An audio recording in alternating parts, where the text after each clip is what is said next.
Good morning, students. Students, last time we have completed substitution reaction. And students, in substitution reaction we have seen SN1 and SN2. Okay, students. Now, students, we are going to start the new topic of this chapter, and the name of the topic is elimination reaction. मुलांना ज्या प्रकारे आपण सबस्टिट्यूशनचा अर्थ समजून घेतलं, substitution म्हणजे काय, what is the meaning of substitution, and then we have proceeded for the nucleophilic substitution reaction. In the same way, students, today we are going to learn, we are going to understand, we are going to see the meaning of elimination. मुलांनो, पहिले आपण एलिमिनेशनचा meaning अर्थ समजून घेऊ. So students, meaning of elimination is eliminate करणे. याचा अर्थ काय, टू रिमूव्ह करणे, किंवा त्याचा अर्थ मराठीत आपण काय बोलू शकतो, बाहेर काढणे. Is it clear? तर मग अशा प्रकारे मुलांनो एलिमिनेशनचा अर्थ आहे रिमूव्ह करणे, बाहेर काढणे. ओके, तर मग मुलांनो आपल्याला एलिमिनेशन रिएक्शन बघायची. पण कोणती एलिमिनेशन रिएक्शन बघायची मुलांनो? कोणतं धडा शिकतोय आपण? कोणत्या धड्यामध्ये कोणत्या कंपाऊंडची एलिमिनेशन रिएक्शन बघायची आहे आपल्याला? तर मग मुलांनो याचं उत्तर आहे अल्किल हलाइड. अल्किल हलाइड जो आहे त्याची एलिमिनेशन रिएक्शन बघायची आपल्याला. ओके स्टुडंट्स, अल्किल हलाइड आपण बघितलंय, त्याचे जनरल फॉर्म्युला काय, RH. तर मग हा जो अल्किल हलाइड आहे याची एलिमिनेशन रिएक्शन बघायची. म्हणजे अल्किल हलाइड मध्ये कोणत्या प्रकारे एलिमिनेशन रिएक्शन घडत असते, कोणत्या प्रकारे याच्यामधून एटम्स किंवा ग्रुप्स एलिमिनेट होत असतात, कोणत्या प्रकारे याच्यामधून अल्किल हलाइड मधून एटम्स किंवा ग्रुप बाहेर निघत असतात. ओके स्टुडंट्स, सो स्टुडंट्स आता या एलिमिनेशन रिएक्शनचं अजून एक नाव आहे, तो नाव आहे डिहायड्रोहॅलोजिनेशन. डिहायड्रोहॅलोजिनेशन. तो डिहायड्रोहॅलोजिनेशन कोणत्या प्रकारे आहे ते आपण नंतर समजून घेऊ. अगोदर तुम्ही रिएक्शन बघा. एलिमिनेशन म्हणजे काय ते कळलं आपल्याला, बाहेर काढणे, रिमूव्ह करणे. ओके, त्याला एलिमिनेशन म्हटलेलं. आता त्याची आपण रिएक्शन बघून घेऊ. तर मग अल्किल हलाइडची आपल्याला एलिमिनेशन रिएक्शन बघायची आहे. So students, if we will take example of the reaction. Suppose the example is CH3 CH2 Cl. हा एक अल्किल हलाइडचा एक्झाम्पल घेतला आपण. याचं नाव काय राहणार आहे मुलांना? क्लोरोइथेन किंवा इथिल क्लोराइड. दोघं नाव, एक कॉमन नेम आहे आणि दुसरा आययुपीएसी नेम आहे. क्लोरोइथेन याची रिएक्शन समजा मुलांना आपण पोटॅशियम हायड्रॉक्साइड KOH सोबत केली. Potassium hydroxide. आणि इथे मीडियम कोणता ठेवणार आपण मुलांना? अल्कोहोलिक. मीडियम राहणार आहे अल्कोहोलिक. हा मीडियम अल्कोहोलिक असणे खूप गरजेचे आहे, तरच ही एलिमिनेशन रिएक्शन होणार आहे, घडणार आहे. ओके, ही आता हे हा रिएजंट आणि हा KOH घेतला, हे दोघं घेतलं आपण, याची अल्कोहोलिक मीडियम ठेवली, तर रिएक्शन काय घडणार आणि काय प्रोडक्ट घडणार आहे. ओके स्टुडंट्स, तर मग इथे आपल्याला प्रोडक्ट जो मिळणार आहे मुलांना, रिएक्शन अशा प्रकारे घडणार आहे.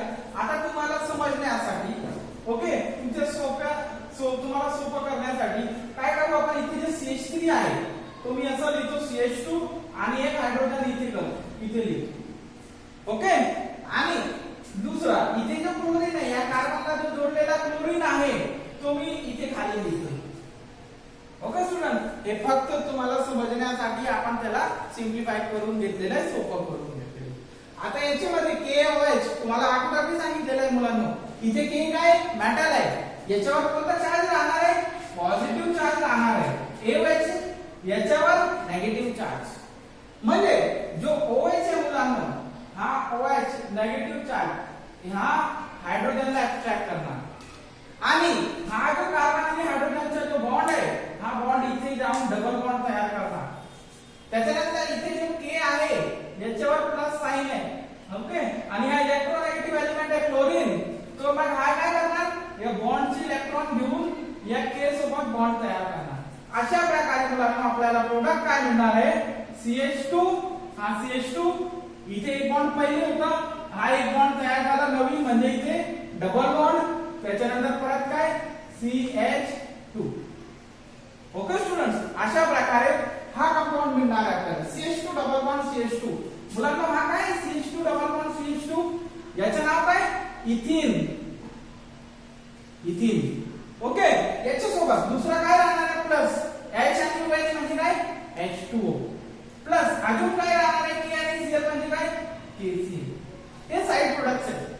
आपल्याला मेन कॉन्संट्रेट मेन फोकस कशावर करायचा, हा मेन प्रोडक्ट इथिन. मुलांना अशा प्रकारे ही एलिमिनेशन रिएक्शन, याला एलिमिनेशन का बोललो आपण, कारण बघा याच्यामध्ये हा जो अल्किल हलाइड होता, या अल्किल हलाइड मधून हायड्रोजन आणि क्लोरीन हे एलिमिनेट झाले, हे बाहेर निघाले, हे रिमूव्ह झाले. ओके, म्हणून या रिएक्शनला काय बोललं गेलंय एलिमिनेशन रिएक्शन. ओके, इथून हायड्रोजन आणि क्लोरीन हे बाहेर निघतायत. ओके, मी अजून एक गोष्ट बोललो होतो मुलांना तुम्हाला की या रिएक्शनचं दुसरं नाव काय डिहायड्रोहॅलोजनेशन. तर मग या शब्दामध्ये DED या शब्दाचा अर्थ काय आहे, डी चा अर्थ आहे रिमूव्ह करणे, बाहेर काढणे. ओके, बाहेर काढणे. काय बाहेर काढायचं आपल्याला, हायड्रो म्हणजे हायड्रोजन बाहेर काढायचे तुम्हाला, काय हायड्रोजन आणि त्याच्यानंतर काय हॅलोजन, म्हणजे हायड्रोजन आणि हॅलोजन काय करायचंय बाहेर काढायचंय या रिएक्शन मध्ये. तेच केलंय मुलांना आपण इथे. We have removed hydrogen and halogen. In this reaction, hydrogen and halogen is removed. So this reaction is also called as dehydrohalogenation reaction. कळलं मुलांनो? या रिएक्शनचं नाव काय, एक तर तुम्ही एलिमिनेशन म्हणू शकता, otherwise you can call it as dehydrohalogenation. Again, one more thing you can say, students. To this reaction, what you can say? The other name of this reaction is beta elimination. You can say beta elimination. Other name of this reaction is beta elimination. मुलांना याला beta elimination का बोलतात? जर आपण इथे बघितलं मुलांना, halogen त्या कार्बनवर जोडलेलं आहे, हॅलोजन या कार्बनला जोडलेलं आहे. ओके, तर मग या कार्बनला आपण काय बोलणार, अल्फा. त्याच्या शेजारचा जो कार्बन राहणार, त्याच्या नेबरिंग जो कार्बन राहणार, तो याचा नेबरिंग कार्बन कोणता आहे, हा, याला काय बोलणार आपण, बीटा. तर मग हायड्रोजन कोणत्या कार्बन वरून काढतोय आपण, बीटा कार्बन वरून काढतोय. हायड्रोजन बीटा कार्बन वरून निघतोय, रिमूव्ह होतोय, बाहेर पडतोय, म्हणून या एलिमिनेशनला काय बोललं गेलंय, beta elimination. One more name is there मुलांना, याचं अजून एक नाव आहे, तो कोणता नाव आहे, 1,2. हा एक नाव आहे. दुसरा नाव कोणता आहे, 1,2 एलिमिनेशन. एलिमिनेशन. ओके स्टुडंट्स, याचं नाव काय, 1,2 एलिमिनेशन. आता याला 1,2 एलिमिनेशन का बोललं गेलंय मुलांना, एलिमिनेशन मध्ये जर समजा याला आपण नाव दिला, हॅलोजन त्या कार्बनला जोडला गेलाय, त्या कार्बनला 1 नाव देणार आणि त्याच्या शेजारचा जो कार्बन आहे त्याला 2 नाव देणार. म्हणजे एलिमिनेशन कुठून होतंय, 1 आणि 2 कार्बन वरून होतोय. म्हणून या एलिमिनेशनला दुसरा अजून एक नाव काय, 1,2 एलिमिनेशन. ओके स्टुडंट, अशा प्रकारे तुम्हाला ह्याची जी रिएक्शन आहे, the different names of this reaction, you should know the meaning of all the names of this reaction. That is why it is called as elimination reaction, why it is called as beta elimination, why it is called as 1,2 elimination, or why it is called as dehydrohalogenation.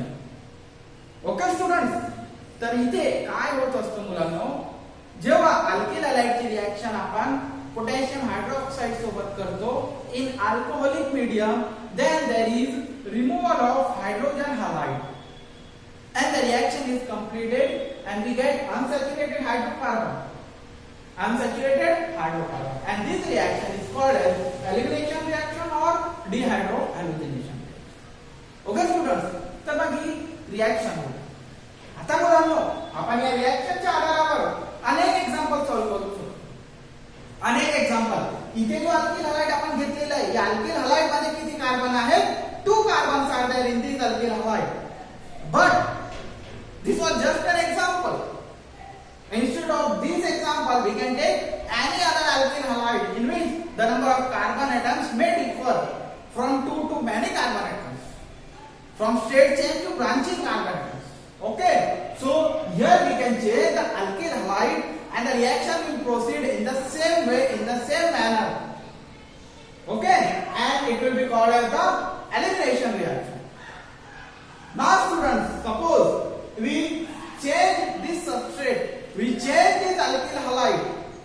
Instead of this ethyl chloride, we are taking some other alkyl halide. Okay students, and suppose we are taking 2-chlorobutane, CH3, CH2, CH. Suppose we are taking 2-bromobutane. Okay students, we are taking this example, these alkyl halide instead of this alkyl halide. Okay, now we are proceeding the reaction in the same manner, that is we are creating this reagent with KOH in alcoholic medium. Then what will happen students? What we have learned here, काय होणार मुलांनो, की हा जो halogen आहे हा बाहेर पडणार आणि त्याच्या शेजारच्या हायड्रोजन जाणार, नेबरिंग हायड्रोजन जाणार, बीटा हायड्रोजन जाणार. तर मग इथे मुलांनो आपण जेव्हा इथे बघितलं होता तर याच्या शेजारचा कार्बन एकच होता, पण इथे जर आपण बघायला गेले तर याच्या शेजारचे 2 कार्बन आहेत, याच्या शेजारी 2 कार्बन आहेत. समजा हा अल्फा असेल तर हा पण बीटा आहे आणि हा पण बीटा आहे. So in this way there are 2 beta carbon atoms. म्हणजे आपण हायड्रोजन या कार्बन कडून सुद्धा घेऊ शकतो, या कार्बन कडून सुद्धा घेऊ शकतो. तर मग होणार काय, कोणत्या कार्बन कडून घेतलेला हायड्रोजन बरोबर राहणार किंवा कोणतं प्रोडक्ट बरोबर राहील. For this students we will see both the ways. We will remove both the hydrogen one by one and then we will find out which product is major and which product is minor and in what way. Okay students, मग मुलांना आपण दोन्ही पद्धत बघू. पहिले आपण काय करू मुलांना, याचा जो हायड्रोजन आहे तो बाहेर काढू. पहिले हा जो बीटा कार्बन आहे याच्यावरचा हायड्रोजन बाहेर काढू, रिमूव्ह करू आणि काय प्रोडक्ट तयार होतोय ते बघू आपण. Okay students, for this students आपण काय करणार आहोत, हा जो या कार्बनवर 3 हायड्रोजन आहेत ते आपण काय करू, 2 हायड्रोजन आणि 1 हायड्रोजन असं दाखवतो. ओके, मग इथे काय होणार आहे, हा हायड्रोजन जाणार आहे OH सोबत, OH सोबत हा बॉन्ड इथे शिफ्ट होणार आहे आणि इथे K जो आहे हा बॉन्ड K सोबत तयार होणार.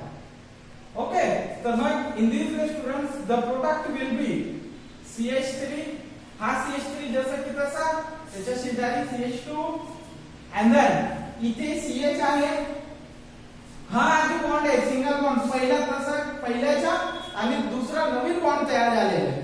तर मग इथे डबल बॉन्ड होणार आणि त्याच्या शेजारी CH2 आणि साइड प्रोडक्ट जे आहेत ते म्हणजे काय, KBr H2O plus KBr H2O. आता हा एक प्रोडक्ट तयार झाला. When we are considering this as the beta carbon atom and we are removing hydrogen from this beta carbon atom. Okay, this was the one method, one way.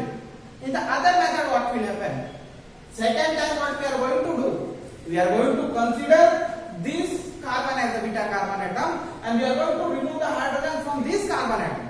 So now what we will do, here instead of CH2 what I will do, CH only and 1 hydrogen I will write it over here. Okay, now second time what will happen, again I am writing the reaction and completing it. So what will happen students, here OH minus it will attack on this beta hydrogen, this bond will be shifted over here and K plus will attack to this bromine and it will go. Okay, म्हणजे पहिले double bond इथे तयार झाला होता, आता double bond कुठे तयार होणार आहे मुलांनो, इथे सेकंड कार्बन नंतर. ओके, पहिले डबल बॉन्ड कुठे होता, पहिल्या कार्बनच्या नंतर. आता डबल बॉन्ड कुठे तयार होणार आहे, इथे तयार होणार. म्हणजे आपण लिहू की काय होणार आहे प्रोडक्ट तयार. पहिला CH3, हा CH3 मुलांनो, त्याच्या शेजारी CH, सिंगल बॉन्ड CH, हा CH. आता हा सिंगल बॉन्ड पहिलेचा एक बॉन्ड आहे, हा दुसरा बॉन्ड इथे तयार झालेला आहे नवीन, म्हणजे इथे मी डबल बॉन्ड लिहिणार, डबल बॉन्ड आणि मग हा शेजारचा CH आहे, त्याच्यानंतर सिंगल बॉन्ड आणि हा CH3 जसं की तसं आहे आणि साइड प्रोडक्ट जे आहे KBr H2. म्हणजे मुलांनो there are 2 possibilities, one is this and the other is this one. So we have to find out which product is major and the reaction will proceed in which direction. Okay, so if we see these 2 products, okay, what is the name of this product students, but 1 in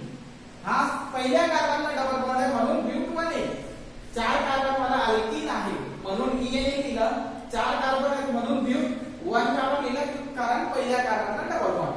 याला काय लिहिणार मी ब्यूट 2ene.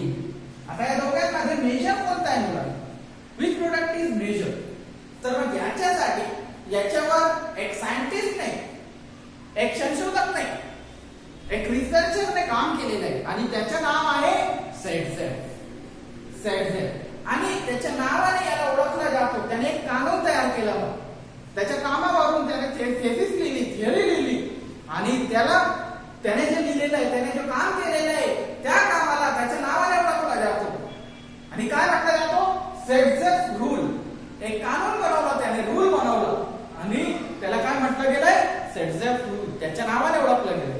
आणि या rule मध्ये, या नियमामध्ये त्याने सांगितलेलं आहे की जेव्हा अशी परिस्थिती येणार आहे तर अशी परिस्थितीमध्ये कोणता प्रोडक्ट मेजर राहणार, कोणता प्रोडक्ट. तर त्याने काय सांगितलेलं आहे? त्याच्या कामानुसार, त्याच्या संशोधनानुसार, त्याच्या रिसर्चनुसार त्याने हे सांगितलेलं आहे की असा alkene double bonded carbon atom, असा अल्किन ज्याच्यावर सबस्टिट्यूशन जास्त राहणार, मोर अल्किल ग्रुप्स जोडलेले राहतील डबल बॉन्डला, कार्बन कार्बन डबल बॉन्डला जास्तीत जास्त अल्किल ग्रुप जोडलेले राहतील. असा अल्किल ग्रुप काय राहणार आहे? मोर स्टेबल राहणार आहे, मेजर राहणार आहे, तो लवकर तयार होणार आहे. म्हणजे या दोघ्या अल्किन मधून आता आपल्याला बघायचंय असा कोणता अल्किन आहे की ज्याच्यावर कार्बन कार्बन डबल बॉन्ड या दोन कार्बनवर जास्तीत जास्त अल्किल ग्रुप आहे. ओके स्टुडंट्स, फॉर दिस मी काय करणार आहे? आता याला थोडा वेगळ्या पद्धतीने लिहिणार हे दोघं फॉर्म्युले. Okay students, so we will see या दोघांना आपण थोडा वेगळ्या पद्धतीने लिहू. आता बघा इथे काय CH3. ओके, त्याच्यानंतर काय CH2. एक काम करू आपण, ठीक आहे, हे लिहिण्यासाठी काय करणार आपण? डबल बॉन्ड पासून सुरू करू. हा कार्बन कार्बन डबल बॉन्ड आहे मुलांनो. इथे बघा CH आणि CH2. ओके, हे कार्बन कार्बन डबल बॉन्ड आणि याची 4 व्हॅलेन्स आहे. इथे 2 झाले, 3 4 3 4. ओके, आता हा जो इकडचा कार्बन आहे मुलांनो, याच्यावर 2 काय हायड्रोजन, म्हणजे या कार्बन वर मी काय करणार आहे? 2 हायड्रोजन दाखवणार.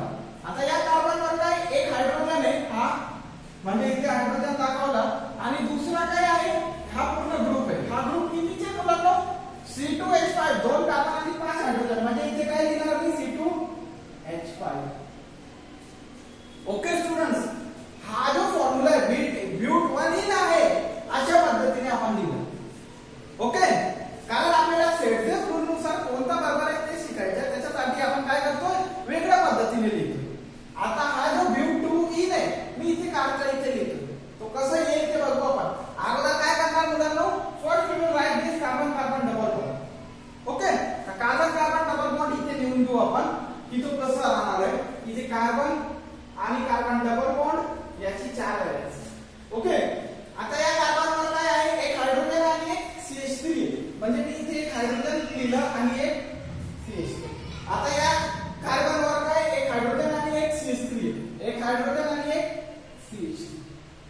ओके स्टुडंट्स, हा वरचा आहे ब्यूट 1ene आणि खालचा ब्यूट 2ene. या दोघांमध्ये आता Saytzeff what Saytzeff told? Saytzeff told that in alkene when there is more number of alkyl group attached to carbon carbon double bond, that product is the major product, that product is more stable. Okay, तर मग इथे बघू आपण alkyl group कोणाला जास्त जोडलेले. या carbon carbon double बॉन्डला हा एक अल्किल ग्रुप जोडलेला आहे. हा अल्किल ग्रुप आहे का मुलांनो? नाही, हायड्रोजन आहे. हा अल्किल ग्रुप आहे का? हायड्रोजन आहे. हा हायड्रोजन, म्हणजे याला अल्किल ग्रुप किती जोडलेला आहे? 1. आता याला बघू आपण किती अल्किल ग्रुप आहेत मुलांनो. मग हा एक CH3 ग्रुप, हा अल्किल ग्रुप आहे आणि हा CH3 ग्रुप, हा अल्किल ग्रुप. म्हणजे इथे अल्किल ग्रुप किती आहेत मुलांनो? 2. आणि इथे किती आहे? 1. आणि सेटझेडने काय म्हटलं की असा अल्किन ज्याच्यावर जास्त अल्किल ग्रुप जोडलेले राहतील कार्बन कार्बन डबल बॉन्डवर. तर अशा प्रकारे हा काय आहे? मोर स्टेबल आहे according to Saytzeff rule. It means हा जो ब्यूट 2ene हा काय राहणार आहे मुलांनो? मेजर राहणार आणि हा काय राहणार आहे? मायनर राहणार. Okay students, have you understood?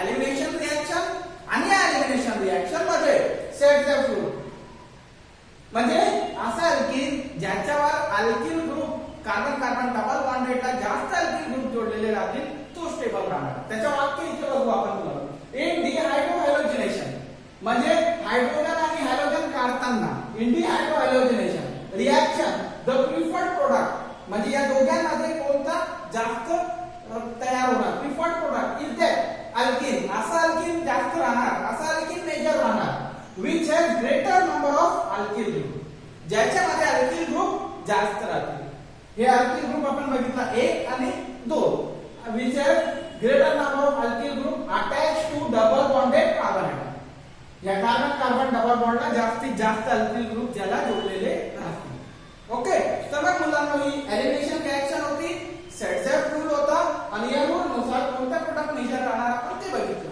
पण मुलांना अजून एक तर मग अशा आपल्याला हे लक्षात येऊन गेला या प्रकारे या रूल नुसार सेटझॅप रूल नुसार आता अल्किन मध्ये कोणता जास्त स्टेबल असतो ओके ते आपण त्यांची ऑर्डर ऑफ स्टॅबिलिटी बघून घेऊ ऑर्डर ऑफ स्टॅबिलिटी आता अल्किल ग्रुप साठी आर वापरून घेऊ आपण समजा carbon carbon double bond okay double bond आणि इथे 2 अल्किल ग्रुप आहेत आणि इथे 2 अल्किल ग्रुप ओके तर मग हा एक राहील हा जो अल्किन आहे हा सर्वात जास्त स्टेबल याच्यापेक्षा कमी कोणता राहणार आहे मुलांनो ह्या इथे 2 अल्किल आणि इथे 2 अल्किल म्हणजे किती 4 अल्किल ग्रुप होते या कार्बन कार्बन डबल बॉन्डला आता दुसरा कंपाऊंड राहील इथे 2 अल्किल ग्रुप आहेत आणि इथे एकच अल्किल ग्रुप आहे म्हणजे इथे 4 होते इथे 3 आर आहे म्हणजे हा जास्त स्टेबल याच्यापेक्षा आता याच्यापेक्षा अजून कमी कोणता स्टेबल राहणार